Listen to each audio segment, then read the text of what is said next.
Chauncey, you hit those big 2 back-to-back three-pointers to tie the game and then put you all up 3. Just what were you feeling at that point?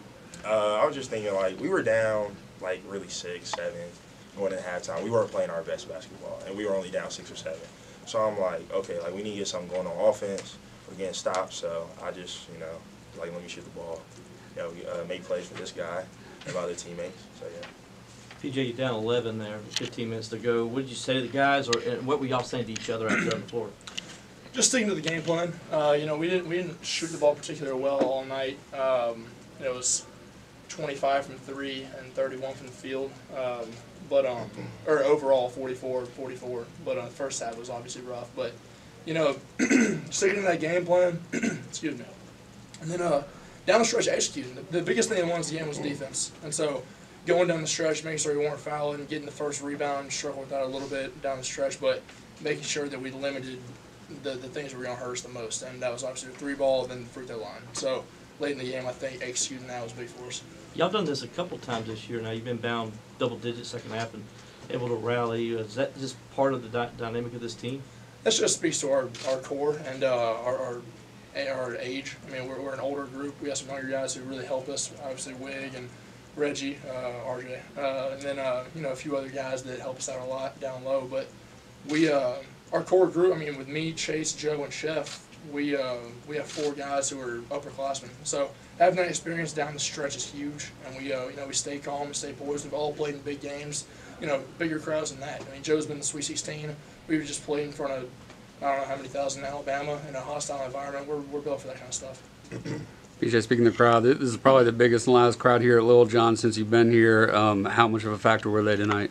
It was huge. I mean, it's so fun. Whenever we have that kind of fan support in Little John, is special. I mean, it's just packed out. Sometimes hard to even call out ball screen coverages. It's pretty tough, and I already don't do a great job of that. So it's fun, man. Whenever you have all those guys going right behind your back, got the new noodles or whatever, the balloons. That's a cool little factor we've added in. It's a fun place to play. Everybody always asks me, like, hey, what's your favorite place to play in the ACC?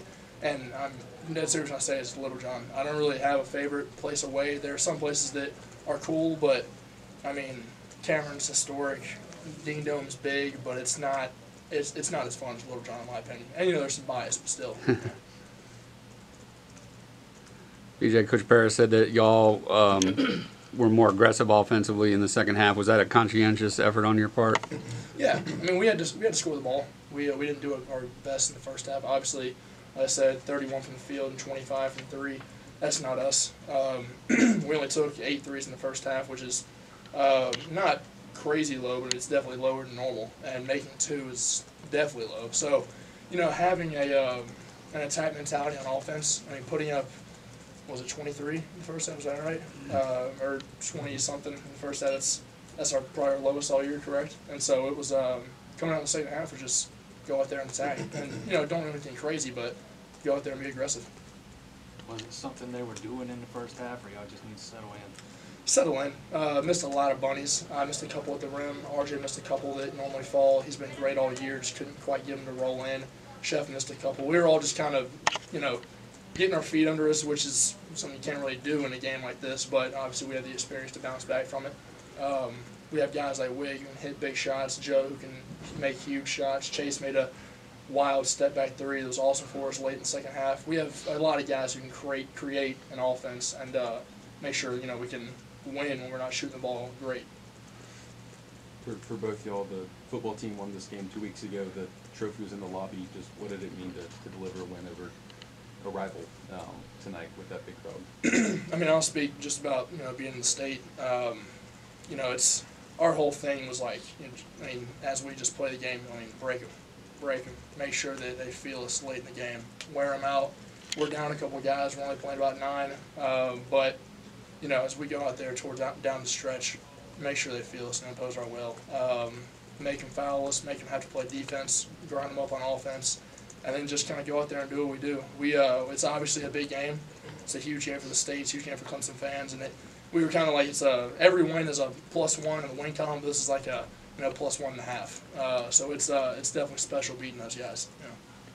Yeah, also with me being away from South Carolina a little bit. I mean, it was still big to me. It's my second year.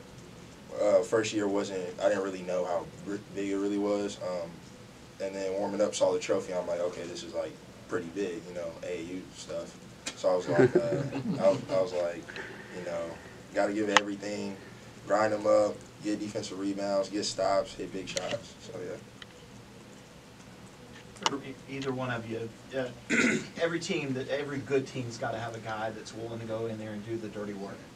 It seems like lately Ian Shefflin is just in there battling, punching guys, grabbing rebounds, steals. What's it like having him play at such a high level but still kind of doing that quote-unquote grunt work? Yeah, I mean, I'd love to compliment him. Ian has been tremendous all year. People don't realize how skilled Ian is outside. I mean, that's a huge skill. That's a very undervalued skill. You know, like Dennis Rodman, a huge rebounder. There are guys in the NBA who are rebounders nowadays. But when you have somebody like that who can shoot the ball, I mean, B.J. Mack took 2 steps off of him late in the game, hit a big 3. You have somebody who can shoot the ball, he can put it on the floor, create plays, passing the ball, but he's willing to just go and do that kind of dirty work. I mean, Ian Shefflin is absolute X factor for us. He and R.J. Godfrey are a little bit the same. I see you fanning yourself. It's hot in here. It's hot. But, yeah, I mean, he's huge for us. And I watched the presser with Coach Capel in Pitt, and he had some great words for him. And I thought that was really good for people to kind of notice how awesome he is for us and to know that, I mean, these games aren't won without him. I mean, 17 rebounds at Pitt. He had 6 offensive rebounds in the first half. You don't win 8 games in a row without Ian Shefflin, and he knows that. He does an incredible job doing his role. I love that guy. I love him. Yeah, he also might be the funniest dude on the team. Yeah, I love him. You know, been with him since high school. He's always really had that. In high school, he just never really shown it, and now that I'm with him, you know, I'm one grade below him. You know, I'm glad that like all his skill, and all the toughness, and all the grit is coming out, and I just love playing with that guy, man. Anything else for these two? All good?